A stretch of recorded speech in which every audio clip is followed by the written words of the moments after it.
NATO allies Denmark, Norway, and Sweden announce $500 million support package for Ukraine. Nordic powerhouse. 3 NATO nations deliver unprecedented $500 million aid package to Ukraine. In a bold show of solidarity that could reshape the battlefield dynamics, NATO members Denmark, Norway, and Sweden have joined forces to deliver a massive financial lifeline to Ukraine. The 3 Scandinavian countries confirmed yesterday their commitment to fund a $500 million package of military equipment and ammunition sourced directly from the United States. And this is just the beginning of what appears to be a new chapter in Western support. NATO Secretary-General Mark Rutte didn't hold back his praise for the swift action taken by these Northern European allies. From the very beginning of Russia's full-scale invasion, these 3 nations have demonstrated unwavering commitment to Ukraine's defense, Rutte emphasized. I applaud these countries for their rapid implementation of this initiative. This substantial funding will deliver essential equipment and vital supplies to Ukrainian forces at the front lines, strengthening their defensive capabilities and helping them resist aggression while they work toward achieving lasting peace. What makes this announcement particularly significant is its timing, coming just one day after the Netherlands unveiled its own $500 million contribution of artillery and ammunition. Together, these commitments exceed $1 billion and represent the inaugural deliveries under NATO's freshly launched Prioritized Ukraine Requirements List (PURL) initiative, a coordinated approach to meeting Ukraine's most urgent defense needs. But here's where it gets interesting. These massive aid packages are arriving as peace negotiations, spearheaded by President Trump and his administration, continue to unfold. The apparent strategy? To ensure Ukraine negotiates from a position of strength rather than desperation. It's worth noting that NATO members currently provide an overwhelming 99% of all military support to Ukraine. The PURL initiative appears designed to streamline this assistance, making it more targeted and effective in addressing Ukraine's most critical battlefield requirements.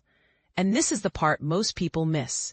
While these aid packages are publicly framed as defensive measures, they inevitably influence the complex power dynamics at the negotiating table.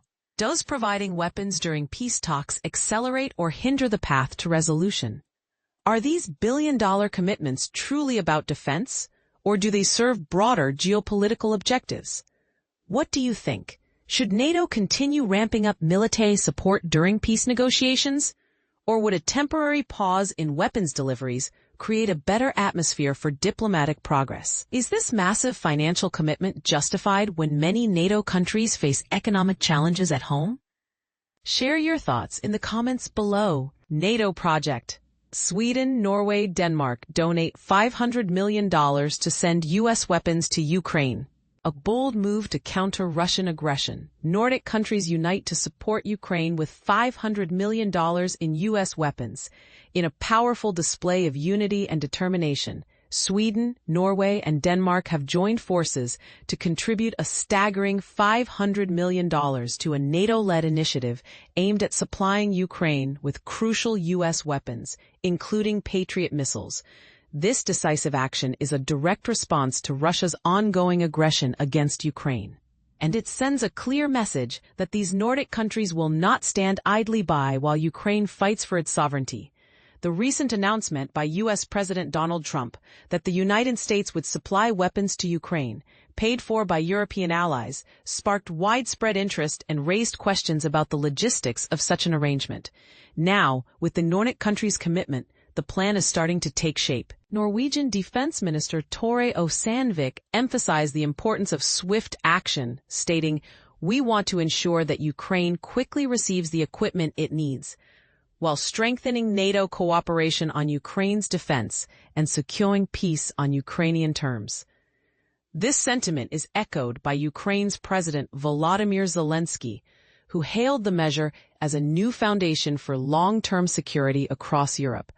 But here's where it gets interesting. This move is not just about supplying Ukraine with much-needed weapons. It's also about strengthening the security ties between America and Europe. As Zelensky pointed out, this will be felt, and it will serve as a strong example for other NATO countries to strengthen the security ties between America and Europe and to ensure protection from Russian strikes. The allocation of funds is as follows. Denmark will contribute around $90 million.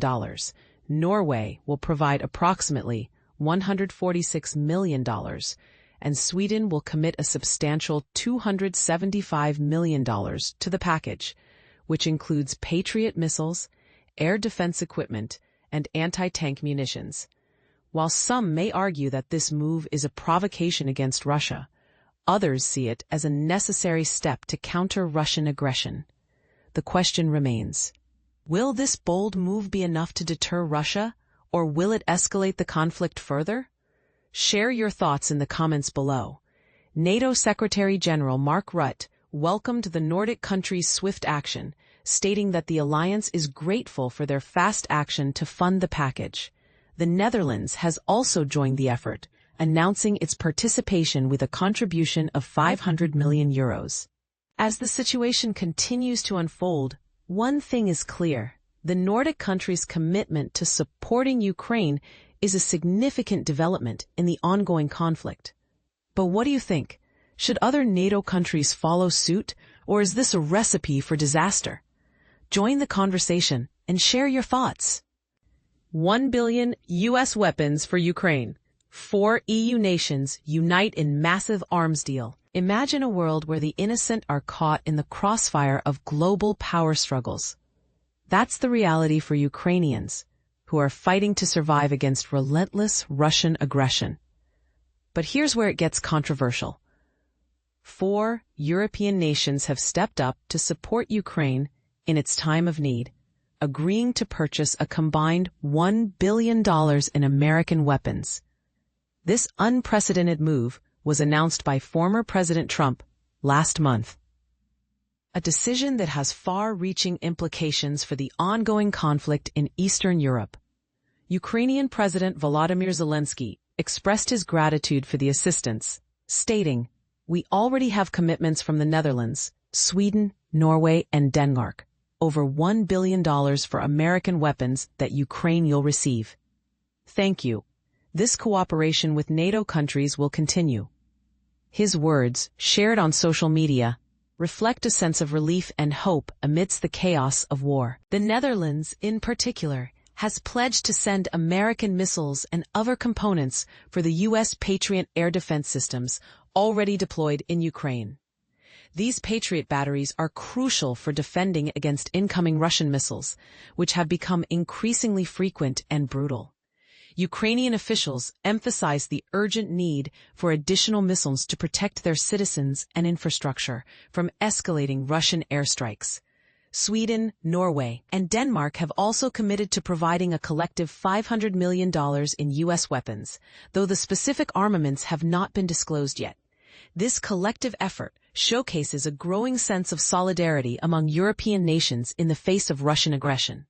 While this support is undoubtedly a boost for Ukraine, it raises questions about the sustainability of European aid in the absence of consistent U.S. support. Trump's initial reluctance to provide additional military aid to Ukraine has been replaced by a more supportive stance, but it remains to be seen whether this shift will continue under new leadership.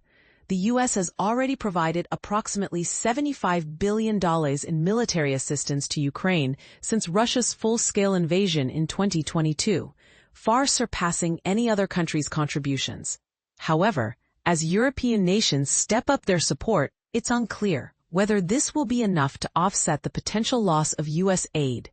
Controversial point, thought-provoking question. While this collective effort is commendable, it's worth asking, will European nations be able to fill the gap left by potential U.S. aid cuts? And more importantly, is this a sign of shifting global alliances, with Europe stepping up to take a more active role in regional security? Share your thoughts and opinions in the comments below. Let's spark a conversation about the future of Ukraine and the role of the international community in this ongoing conflict.